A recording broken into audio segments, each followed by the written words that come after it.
Kami dari kelompok 6 kelas A di sini kami akan membawakan video edukasi mengenai bab 7 Pancasila tentang pengembangan dasar ilmu pengetahuan dan teknologi serta bagaimana kaitannya antara nilai-nilai Pancasila dengan gotong royong, sanitasi lingkungan, teknologi kesehatan, serta kesehatan masyarakat. Selamat menyaksikan. Bab 7 membahas mengenai bagaimana Pancasila menjadi dasar filosofis dalam pengembangan ilmu pengetahuan dan teknologi. Nah, dalam perkembangan iptek ini dibagi menjadi dua sisi. Jadi iptek itu bisa membawa pengaruh positif, bisa juga membawa pengaruh negatif kalau misalkan enggak memakai nilai moral.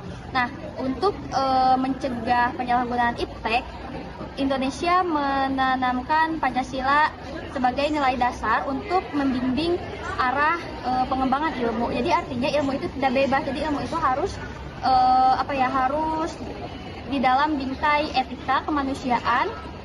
Baik, yang selanjutnya daftaran Pancasila dalam halaman.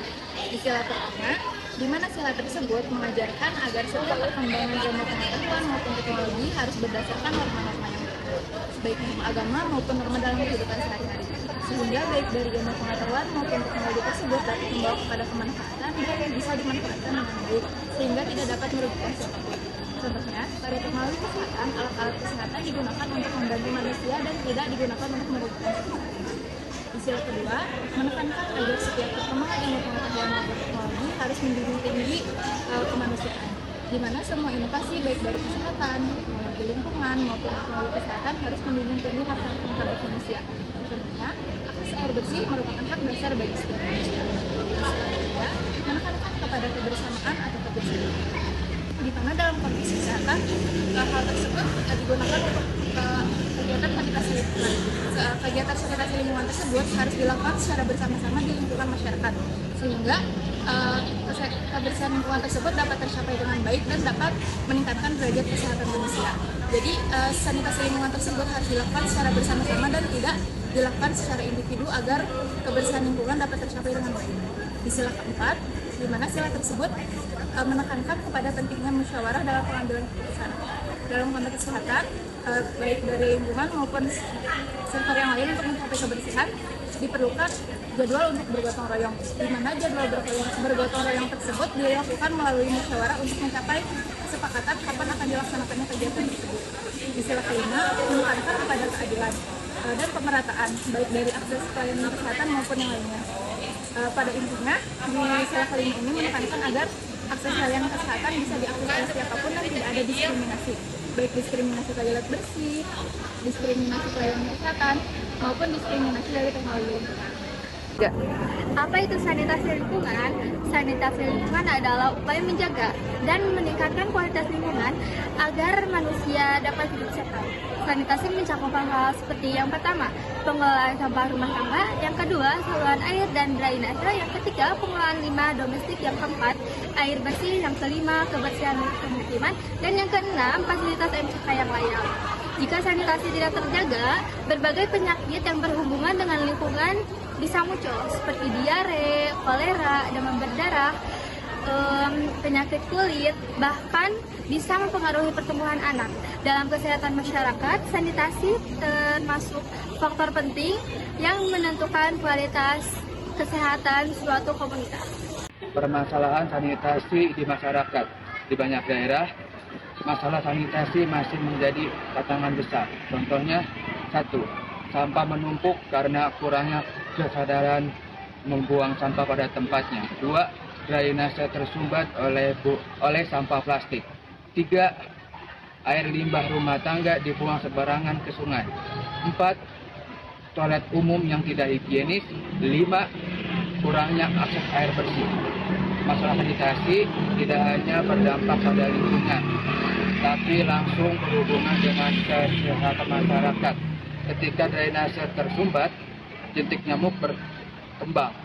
Ketika air tercemar limbah, masyarakat beresiko mengalami penyakit seperti diare atau keracunan air.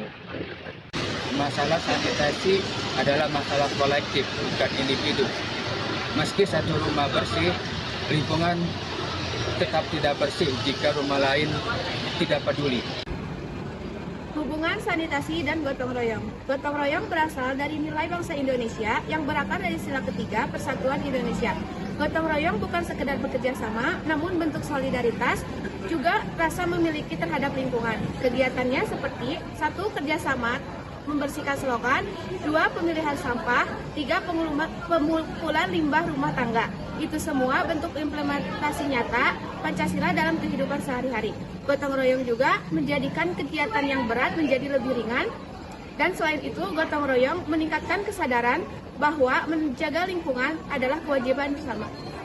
Ketika sanitasi dan gotong royong dijaga dengan baik, maka dampaknya akan luar biasa besar bagi kesehatan masyarakat. Nah, manfaat itu ada berbagai macam. Yang pertama, dapat meningkatkan risiko penyakit menular, lalu dapat menurunkan atau menekan risiko wabah, serta meningkatkan kenyamanan lingkungan dan meningkatkan kualitas hidup, serta menekan biaya kesehatan. Nah, sanitasi yang baik dapat meningkatkan kualitas lingkungan masyarakat, karena anak-anak tuh akan tumbuh dengan baik, tumbuh dengan sehat, lalu dapat menurunkan risiko stunting dan juga akan meningkatkan kualitas produktivitas. Nah, karena dari itu, kunci utama dari masyarakat sehat itu adalah dengan menjaga sanitasi dan gotong royong.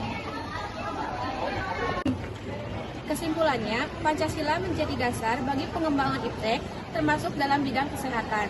Sanitasi lingkungan adalah penerapan ilmu ilmiah dalam kehidupan sehari-hari.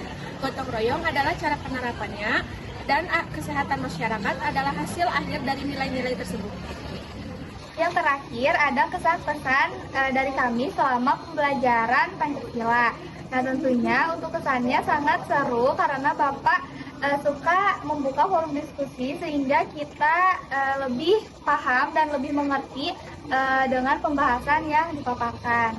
Untuk pesannya, yang pertama kami mengucapkan terima kasih banyak kepada Pak Adi karena telah menyampaikan materi dengan sebaik-baiknya, dan semoga pembelajaran ini bisa terus diterapkan metodenya sehingga pembelajaran bisa menjadi lebih efektif.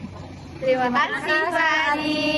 Sekian, wassalamualaikum warahmatullahi wabarakatuh. Dadah.